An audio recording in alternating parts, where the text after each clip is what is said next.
자, 반갑습니다. 대기업에서 기업들의 은밀한 속사정을 전달해드리는 대기업 멘토 황호준입니다. 자, 오늘 알루코에 대해서 얘기해 보도록 하겠습니다. 제가 오늘 제목을 실적은 좋은데 점점점 주가는 이러면서 이제 제목을 정해놨죠. 왜 이렇게 정했는지 한번 알아보도록 하겠습니다. 크게 두 가지로 접근을 할 건데 일단 원자재 시장 자체의 변동성이 상당히 큽니다. 여러 가지 이슈들이 정말 많습니다. 이거는 한 줄 요약을 해서 설명드리도록 할 거고, 두 번째, 회사 자체가 돈은 정말 잘 벌어요. 돈은 정말 잘 버는데 주가 관리할 생각이 아예 없습니다. 그래서 이 부분에 대해서 한번 집중 탐구해 보도록 하겠습니다. 바로 시작할게요. 자, 먼저 무엇을 하는 회사인가? 단일 제품을 판매합니다. 알루미늄 압출을 하고 있고요.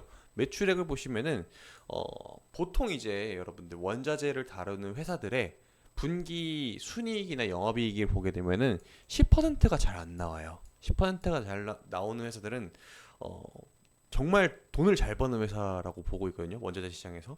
그래서 이제 최근 매출액이 1,498억 원이잖아요. 그리고 영업이익이 143억 원 찍혔습니다. 그리고 순이익이 125억 원 정도 발생을 했는데, 여러분들 그 주식이라는 게 유가증권 시장에 상장이 되어 있으면은 주식회사로 보통 이제 보잖아요. 그 주식회사로 되게 되면은 여러 가지 방법을 할 수가 있어요. 투자를. 그러니까 이제 순이익과 영업이익의 차이는 정말로 얘가 매출액 부분에서 판관비, 판매관리비, 뭐 인건비 이런 거 싹 다 제외하고 나서 얼마가 찍히느냐. 이고 순이익은 회사 전체로 봤을 때 이 사람의 이 회사 자체에 뭐 재고자산이라든지 부동산에 대한 가치 변동이라든지 아니면 주식 투자하고 있는지 타법인 투자한 내용들의 변동이 있는 걸 전부 다 더했을 때 수치거든요. 근데 순이익이 되게 많이 변동이 있었잖아요. 요게 아마 지분 투자했던 내용에서 주가가 올라갔을 때 혹은 떨어졌을 때 이것에 대한 변동인데, 아마 올라갈 가능성이 되게 높겠죠. 그래서 이 부분이 상당폭 많이 개선이 되었습니다. 요게 왜 그런지 뒤에서 한번 더 설명드릴 건데 들으시면 바로 이해가 되실 거예요. 아무튼 이런 식으로 이제 10% 정도의 영업이익이 찍히는 회사들은 성장성은 나쁘지 않습니다.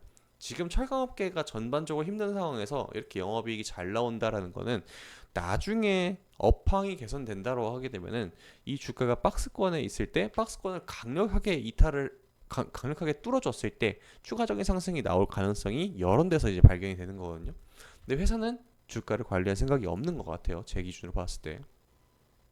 일단은 이 알루코의 지분을 누가 갖고 있느냐를 생각을 해봐야 되는데, KPTU라고 여러분들 아실 겁니다. 알루 머티리얼즈도 있고 알루코도 있는데 이 두 회사에 지금 투자를 했어요. 얘네가 금액이 꽤 됩니다. 여기 보면은 지분이 19% 갖고 있어요. 19%. 그래서 꽤 많이 갖고 있다는 겁니다. 그래서 이제 장부가액을 보게 되면은 여기 보이시죠? 100만 원입니다. 그래서 100만, 1000만, 억, 10억, 100억, 560억 원 정도의 지분을 지금 갖고 있어요. 상당히 큰 금액입니다. 그런데 알루코라는 회사 영업이익을 보시게 되면 143억 원이잖아요. 근데 여기 투자했던 요 KPTU라는 회사의 영업이익 자체가 얼마가 나오냐면은 이 정도 금액을 투자하려면 여러분들 4년 정도? 그러니까 이 회사가 지금 한 4년 정도 영업이익을 내면은 그게 누적된 게 200억 원인데, 이거 사실상 불가능하다는 거예요. 그러면 이 돈이 어디서 나왔냐라는 건데, 이 알루코를 비롯해서 KPTU 여러 가지 지배사들 진짜 많아요. 이게 좀 이상해요. 이거 여러분들 보면은 KPTU가 알루코를 지금 지배하고 있어요. 거의 KPTU, 알루텍도 같이 있고 알루텍. 그럼 여기 알루텍이 또 나오잖아요. KPTU가 누구냐? 또 찾아보니까 알루텍이 갖고 있어요. 아, 그러면 이 회사의 기준에는 알루텍이 최상단에 있구나. 근데 알루텍은 비상장 회사이고, 이거 보이시는 것처럼 이런 거 캠핑 수납박스라든지 알루미늄 도금 처리된 이런 제품들을 판매를 하고 있어요. 요게 꽤 수요가 있나 봅니다. 최고에 있거든요. 여기 위로. 근데 이렇게 회사가 지분이 조금 복잡한 와중에서 굳이 이렇게 상장을 시켜놓은 이유 자체를 모르겠는데, 뭐 여러 가지가 있어요. 보통 이제 회사를 물려줄 타이밍쯤 되면은 회사에서 핵심 산업하고 그 비핵심 산업을 이렇게 쪼개버리거든요. 그러면서 지분을 이렇게 나눠요. 이렇게 해가지고 일단은 상속세 요걸 이제 절세하려고 일단 첫 번째 시도를 하거든요.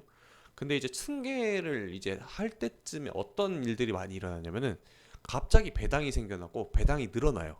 점진적으로. 근데 주가는 떨어집니다. 이때. 왜냐면은 원래 핵심 산업하고 비핵심 산업을 쪼개버렸잖아요. 회사 입장으로 보았을 때는 이렇게 됐을 때 지분에 대해서 정리하기도 쉽고 나중에 여러 가지 세금 처리할 때 되게 많은 이점을 갖고 옵니다. 근데 주주의 입장으로 보았을 때는 이렇게 된 거는 정말 최악의 상황인 거죠.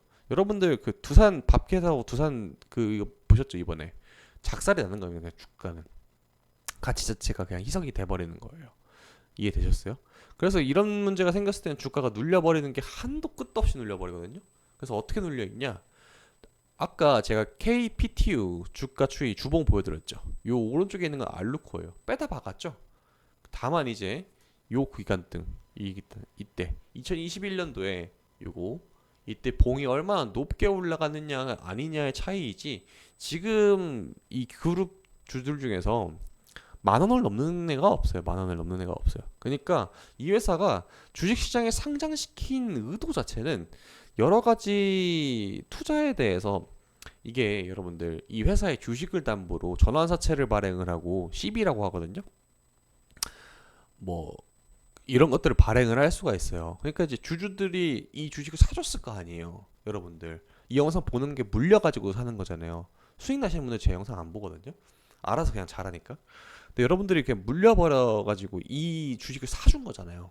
여러분들이 샀으니까 이 가격이 형성이 된 거거든요. 안 샀으면은 다른 사람도 안 사면은 주가는 계속 떨어질 수밖에 없어요. 그러니까 여러분들이 이 회사가 어떠한 투자를 하기 위해서 재원을 마련하는 와중에 유상증자 전환사채가 계속해서 발행되고 없던 주식이 세상에 생겨나게 되면은 주가가 희석되잖아요. 근데 그게 누구 돈으로 한 거냐면 여러분 돈으로 한 거거든요. 근데 회사 자체는 돈은 잘 벌어요. 그래서 지금 아무리 이렇게 좋은 쪽으로 이제 생각을 하려고 해도 좋은 쪽의 이슈는 크게 딱히 보이지도 않았고 근데 더 아이러니한 거는 여러분 철강업계가 전부 다 이래요. 전부 다. 진짜 대부분의 철강업계들이 원자재 시장 쪽에 연결된 애들이 이러거든요. 그래서 이렇지 않은 회사도 분명히 어딘가에 존재하겠지만 그걸 굳이 찾아야 되는 건지 한참 좀 의심이 되는 거죠. 왜 우리가 회사에 대해서 본질적인 가치를 판단을 할 때 일반인들은 접근하기 어려운 전환사채라든지 시비 물량이라든지 이런 거에 대해서는 뭐 일체 언급도 없고 찾아보려고 노력을 해야만 찾아볼 수 있게 해놓고 반면에 말도 안 되는 똥 같은 호재들을 그거는 이제 뉴스로 어디 진짜 언론사라고 부르기도 이상한 삼류 언론사들 낑겨가지고 그거 한번 올리는데 200만 원이면 되거든요. 뭐 그 정도라고 해요. 제가 생각하는 게 아니라 누군가 이렇게 말을 해줬는데 아무튼 그런 식으로 된다고 합니다. 참 우리나라 정부에서는 기업의 밸류업에 대해서 상당히 얘기를 많이 하고 보는데 정작 일선에서 상장되어 있는 회사들은 이런 모습을 하나도 보이지 않는다는 게 이게 참 맞는 건지 저도 이제 주식을 하는 입장으로서 관심 많이 갖는 입장으로서 참 안타까운데 뭘 믿고 투자해야 할지 좀 감이 어려운 감잡기 어려운 상황입니다. 자, 참 어려운 시장이 계속해서 연속되고 있습니다, 여러분들. 다음 시간에는 이 글로벌 시황에 대해서 한번 더 짚어보는 시간 가져보도록 하겠습니다. 다음 영상에서 봬요, 여러분들.